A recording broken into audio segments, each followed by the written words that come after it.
Hi, my name is Gautam, and I actually stay in Markajgi itself. Like, I had this back pain. It's been 1.5 years. I have tried many treatments like chiropathy, oil massage, physiotherapy especially, but it didn't work out as much like what I expected. I strongly suggest homeopathy. You people can carry on with the homeopathy. Area Malkajgiri, and doctor name is like Nageshwar Rao, and the clinic name is Neocare Homeopathy. సింహరాశి వారికి 2024 సంవత్సరంలో కర్మకారకుడైనటువంటి శనీశ్వర భగవానుడు ఏ విధమైనటువంటి ప్రతికూల అనుకూల పరిస్థితులు కలగజేస్తున్నాడు, అలాగే వీటికి పరిహారాలు ఏమిటి, ఏ దేవత ఆరాధన చేసుకుంటే బాగుగా ఉంటుంది, హోమాలు ఏమిటి, తగు శాంతి ప్రక్రియలు ఏమిటి అనేటువంటిది ఈ వీడియోలో తెలుసుకుందాం. సింహరాశి వారు ఏ నక్షత్రాల వారు అవుతున్నారయ్యా అని కనుక చూసుకున్నట్లయితే మకా నక్షత్రం 1, 2, 3, 4 పాదములు, పుబ్బా నక్షత్రం 1, 2, 3, 4 పాదములు, ఉత్తర నక్షత్రం 1వ పాదం వారు కలిసి సింహరాశి వారు అవుతున్నారు.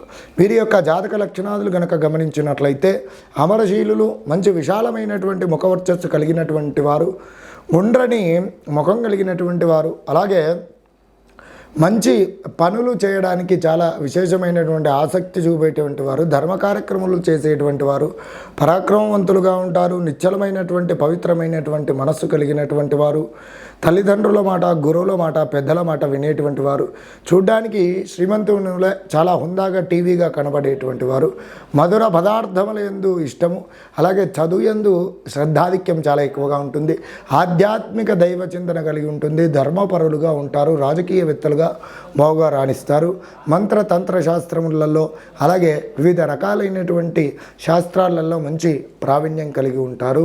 ఇవి వీరి యొక్క జాతక లక్షణాదులు. ఇక సింహరాశి వారికి 2024 సంవత్సరంలో మరి వీరికి శనేశ్వర భగవానుడు సప్తమ స్థానంలో మరి ప్రతికూల పరిస్థితులే కలగజేస్తున్నాడు. ఏమిటయ్యా అని కనుక చూసుకున్నట్లయితే వ్యాధిపీడ ప్రవాసంచ అంతఃక్లేశం మహద్భయం అర్ధనాశం మనస్తాపం సప్తమ స్థానకేశనౌ అనేటువంటి శాస్త్రవచనం రీత్యా శుభ కార్యక్రమములు చేయటం వలన ధన వ్యయము, అలాగే పాడి పరిశ్రమ అనుకూలించకపోవడము, మరి స్థానచలనము, ఉద్యోగస్తులకు స్థానచలనం పూర్వకంగా మనస్సు కకావికలం, అలాగే కుటుంబ చిక్కులు, ఆర్థికపరమైనటువంటి ఇబ్బందులు, అలాగే మనకు డబ్బు ఇచ్చే వాళ్ళు బాగా సతాయించడము, అలాగే మలిన వస్త్రధారణ, మరి విశేషంగా అనుకున్నటువంటి పనులు వాయిదాలు పడడము, ఇంట్లో ఒకరి మాట ఒకరు వినకపోవడము, మరి విశేషమైనటువంటి అనారోగ్యాలనేటువంటి సంభవించడము, క్లేశములు కష్టములు సంభవించడము, వాటి పూర్వకంగా అనారోగ్య సమస్యల రీత్యా డబ్బు అనేటువంటిది ఖర్చు అయిపోవడము, అలాగే మనకు రావాల్సినటువంటి ధనం సకాలంలో రాకపోవడం, ఉద్యోగస్తులకు ట్రాన్స్ఫర్స్ పూర్వకంగా ఇబ్బందికర వాతావరణము ఏర్పడడం, వీటి పూర్వకంగా అన్నిటి పరంగా కూడా చూసుకున్నట్లయితే అన్ని వృత్తుల వారికి, వ్యాపారస్తుల వారికి, అన్ని రంగాలలో ఉన్నటువంటి వారికి విశేషమైనటువంటి ప్రతికూల పరిస్థితులు ఈ శనేశ్వర భగవానుడు కలుగజేస్తున్నాడు. అలాగే విద్యార్థులకు విద్యపైన ఆసక్తి తగ్గిపోవడం, మనస్తాపం కలగడం, అవివాహితులకు వివాహపూర్వకంగా చేసేటువంటి ప్రయత్నాలు కలిసి రాకపోక విఘ్నాలు అనేటువంటివి చాలా బాగుగా కలగడం, ఇవి సింహరాశి వారికి 2024 సంవత్సరంలో శనేశ్వర భగవానుడు ప్రతికూల పరిస్థితులు కలుగజేస్తున్నాడు.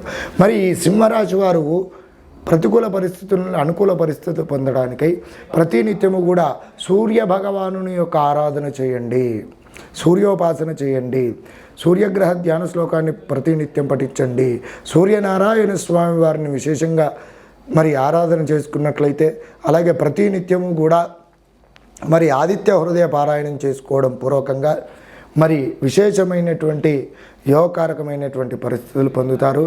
అలాగే దగ్గరలో ఏదైనా సూర్యగ్రహ దేవాలయం ఉన్నట్లయితే సూర్యగ్రహ దేవాలయ సందర్శన, సూర్యనారాయణ స్వామి వారి యొక్క దేవాలయ సందర్శన చేసుకోవడం, స్వామివారికి ఆదివారం రోజున విశేషంగా క్షీరాన్నాన్ని నివేదించడము, పరమాన్నాన్ని నివేదించడము, ఎర్రని రంగుగల పుష్పాలతో సూర్యగ్రహ భగవాను ఆరాధన చేసుకున్నట్లయితే యోగకారకమైనటువంటి పరిస్థితులు పొందుతారు. అలాగే ఈ రాశివారు ప్రతి నిత్యము కూడా పఠించవలసినటువంటి నామజపం గనక చూసుకున్నట్లయితే ఓం క్లీం బ్రహ్మణే జగదాధారాయ నమః అనేటువంటి నామాన్ని ప్రతి నిత్యం జపించండి. ఉత్తమోత్తమ పరిస్థితులు పొందండి. శనిపీడ పరిహారార్థమై పరిహారాల్లో భాగంగా మొదటగా దానాలు కనుక చూసుకున్నట్లయితే మరి విశేషంగా శనిగ్రహ ప్రీతికరమైనటువంటి నల్ల నువ్వులు కేజింబావు, అలాగే నల్లని వస్త్రము లేదా నల్లని గొంగలి, అలాగే చెప్పులు, గొడుగు, ఇవి విశేషంగా శనివారం రోజున బ్రాహ్మణోత్తముడికి సంకల్పపూర్వకంగా శనిగ్రహ పీడ దోష నివారణార్థం అని చెప్పి సంకల్పం చెప్పుకొని బ్రాహ్మణోత్తముడికి దానం చేయండి. వీటితో పాటుగా మూకుడు, నల్లని మూకుడు కూడా దానం చేసినట్లయితే ఏది శనిపీడ పరిహారార్థం అవుతుంది. అలాగే విశేషంగా ఇక శనేశ్వరుణ్ణి శనివారం రోజున విశేషంగా అర్చన చేసుకోవాలి. ఏమిటి అర్చన? శనేశ్వర భగవానుకి చక్కగా ప్రతి శనివారమును కూడా ఒక 9 శనివారములను కూడా చక్కగా ఏమిటి శనేశ్వరుడికి తైలాభిషేకం అనేటువంటిది నిర్వహించి నీలి రంగు గల పుష్పాలతో స్వామివారిని అర్చించండి. అలాగే అష్టోత్తరం నల్ల నువ్వులతో చేయండి. అలాగే స్వామివారి ముంగట ఒక మూకుడు తీసుకొని చిన్నది ఇనుముతో చేసినటువంటి లోహపు మూకుడులో నల్ల నువ్వుల నూనె వేసి నల్ల ఒత్తితో దీపారాధన చేయండి. ఈ విధంగా 9 శనివారములను కూడా చేయండి. అలాగే ఈ 9 శనివారములను కూడా శనికి ప్రీతికరమైనటువంటి ఏమిటి శనిగ్రహ ధ్యాన శ్లోకాన్ని ప్రతినిత్యం పఠించడము, అలాగే పిప్పలాద కృత శని స్తోత్రం ఉంటుంది, ఆ శని స్తోత్రాన్ని పఠించడం పూర్వకంగా మరి శనిగ్రహము అనేటువంటిది శాంతి చెందడానికి అవకాశాలు ఉంటాయి. అలాగే వీటితో పాటుగా ప్రతి శనివారమును కూడా శమీ వృక్షం అనగా జమ్మి చెట్టుకు విశేషంగా నీళ్లు వేసి చక్కగా అక్కడ వృక్షానికి గంధ పుష్పాక్షలతో అర్చించి అక్కడ నల్ల నువ్వుల నూనెతో మరి నల్ల ఒత్తితో దీపారాధన చేసి ఆ శమీ వృక్షానికి నీలి రంగు గల పుష్పాలతో అర్చించి ఒక నల్లని వస్త్రము, గుప్పెడన్ని నువ్వులు, అలాగే బెల్లం ముక్క, ఒకటి పాత రూపాయి నాణం కానీ తుప్పు పట్టినటువంటి మేకు కానీ చక్కగా తీసుకొని దాన్ని మూట కట్టుకొని చక్కగా ఈ శమీ వృక్షం చుట్టూ శనేశ్వర గ్రహ ధ్యాన శ్లోకాన్ని పఠిస్తూ 9 ప్రదక్షిణలు చేసుకొని ఆ జమ్మి వృక్షానికి ముడుపులాగా కట్టేసేయండి. ఇలా 9 శనివారాలు చేసినట్లయితే శనేశ్వరుడి యొక్క అనుగ్రహం తప్పకుండా కలుగుతుంది. అలాగే ఇంకా శనేశ్వరుడి యొక్క ప్రతికూల పరిస్థితుల నుండి అనుకూల పరిస్థితులు పొందడానికై ఇక హోమ ప్రక్రియలకు గనక వచ్చినట్లయితే చక్కగా ఏమిటి విశేషంగా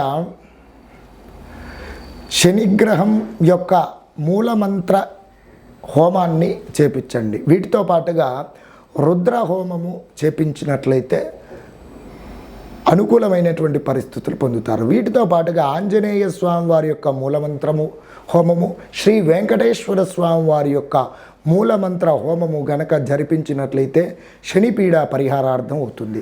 అలాగే ఈ శని గ్రహపీడతో బాధపడుతున్నటువంటి వారు దేవతార్చనలో భాగంగా చక్కగా ఆంజనేయ స్వామి వారిని ప్రతి శనివారం అర్చించుకోవడము, అలాగే వెంకటేశ్వర స్వామి వారిని ప్రతి శనివారం అర్చించుకోవడము, పరమేశ్వరునికి శనివారం రోజున ప్రదోషకాలంలో మరి అభిషేకం అనేటువంటిది జరిపించడం, పరమశివుని ఆరాధన, అలాగే ఆంజనేయ స్వామి వారి యొక్క ఆరాధన, వెంకటేశ్వర స్వామి వారి యొక్క ఆరాధన, ఈ 3 దైవములను గనక చక్కగా ప్రార్థించి వారి యొక్క స్తోత్ర పారాయణాదులు, అలాగే ఈ దేవతల యొక్క మూలమంత్ర హోమములు గనక చక్కగా జరిపించినట్లయితే శనిపీడ పరిహారార్థం అవుతుంది.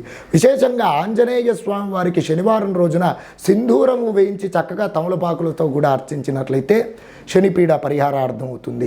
అలాగే ఆంజనేయ వరద గోవింద అనేటువంటి నామాన్ని ప్రతినిత్యము పఠించడం పూర్వకంగా శనిపీడ పరిహారం కావడానికి అవకాశాలు ఉన్నాయి.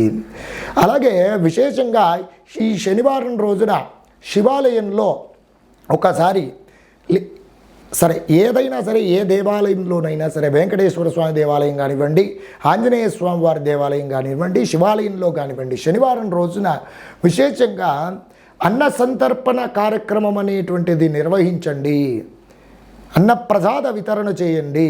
అదే రోజున తమకు వీలైనంత కొద్ది మందికి, పేదలకు కానివ్వండి, వృద్ధులకు కానివ్వండి, నువ్వులతో చేసినటువంటి పదార్థాలను, అలాగే నల్లని రంగు గల పళ్ళు, నల్లని రంగు గల కంబళ్ళు కానీ, వస్త్రాలు కానివ్వండి, వారు వేసుకునే విధంగా వస్త్రాలు అనేటువంటివి, చక్కగా చెప్పులు కానివ్వండి, గొడుగులు కానివ్వండి, ఇవన్నీ కూడా దానం చేయండి. వృద్ధులకు కానివ్వండి, అక్కడ బ్రాహ్మణోత్తములకు కానివ్వండి, అనాథలకు కానివ్వండి. ఈ విధంగా చేసుకున్నట్లయితే చక్కగా శనిగ్రహం అనేటువంటిది ప్రతికూల పరిస్థితుల నుండి అనుకూల పరిస్థితులు ఏర్పడి చక్కటి విశేషమైనటువంటి యోగకారకమైనటువంటి పరిస్థితులను తప్పకుండా పొందుతారు. సర్వే జనా సుఖినో భవంతు. నమస్కారం.